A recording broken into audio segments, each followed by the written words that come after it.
हाय, मैं हूं रियाश्री और आप देख रहे हैं एबीपी लाइव। आज बात होगी उस अजीब किस्से की जब भारतीय वायुसेना ने भारतीयों पर ही गिराए थे बम। साल था 1966। उस समय इंदिरा गांधी की सरकार थी।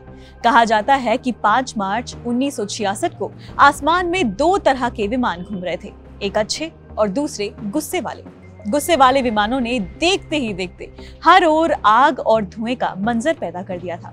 घटना के चश्मदीदों ने ये बात उस कमेटी को बताई जिसे उस मामले को लेकर अधिकारियों के हनन की जांच के लिए बनाया गया था। ये हमला मिजोरम की राजधानी ऐज़वाल पर किया गया था। हमला ऐसा था कि वहां कुछ नहीं बचा था। इस हवाई हमले ने सब कुछ बर्बाद कर दिया था और लोगों के दिलों में खौफ भर दिया था। कई लोग आज भी वो किस्सा याद करते हुए सहम जाते हैं। बहुत से लोग तो डर के मारे गुफाओं में जाकर छिप गए थे, क्योंकि उन्हें डर था कि कहीं भी हमला हो सकता है।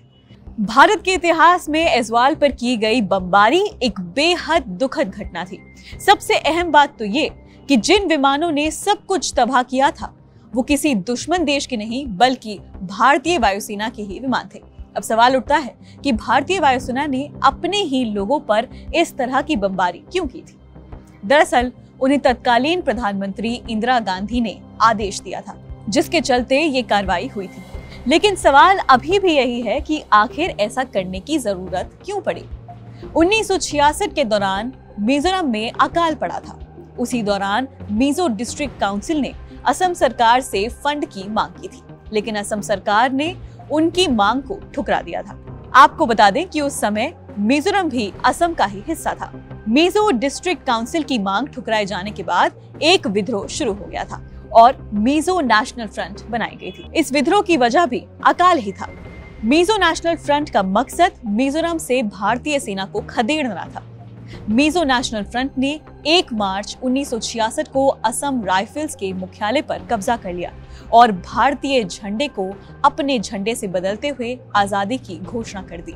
हफ्ते भर तक हुई बमबारी मिजो नेशनल फ्रंट द्वारा असम राइफल्स के मुख्यालय पर कब्जा करने के करीब 4 दिन बाद गुस्से वाले विमान पहुंचे और करीब हफ्ते भर तक मिजोरम में बमबारी की। ये बमबारी इसलिए भी थी ताकि मिजो नेशनल फ्रंट के विद्रोह को दबाया जा सके और इस बमबारी का आदेश तत्कालीन प्रधानमंत्री इंदिरा गांधी ने ही दिया था। अपने ही लोगों पर भारतीय वायुसेना द्वारा बम गिराने की ये घटना इतिहास में पहली बार हुई थी। 1980 तक भारतीय सेना इस बात से साफ इनकार करती रही कि 1966 में मिजोरम में कोई हवाई हमला भी किया गया था। 9 मार्च 1966 को इंदिरा गांधी ने एक विदेशी पत्रकार से कहा था कि एयरफोर्स का इस्तेमाल खाने पीने की चीजें गिराने के लिए किया गया था। अब इस घटना के करीब 55 साल बाद एक बार फिर से भारतीय वायुसेना की कहानी लोगों की जुबान पर है। हालांकि इस बार हमला विदेशी धरती पर हुआ है। तो वो वायुसेना जिस पर पूरा देश गर्व करता है, उसी वायुसेना को इस हमले की वजह से कई आलोचनाओं का सामना करना पड़ा था। और सिर्फ भारतीय वायुसेना को ही नहीं, उस समय तत्कालीन प्रधानमंत्री इंदिरा गांधी को भी काफी आलोचना का सामना करना पड़ा था। फिलहाल इस रिपोर्ट में इतना ही। अगर आपको ये वीडियो इन्फॉर्मेटिव लगा तो वीडियो को लाइक करें, चैनल को सब्सक्राइब करें और देखते रहें एबीपी लाइव।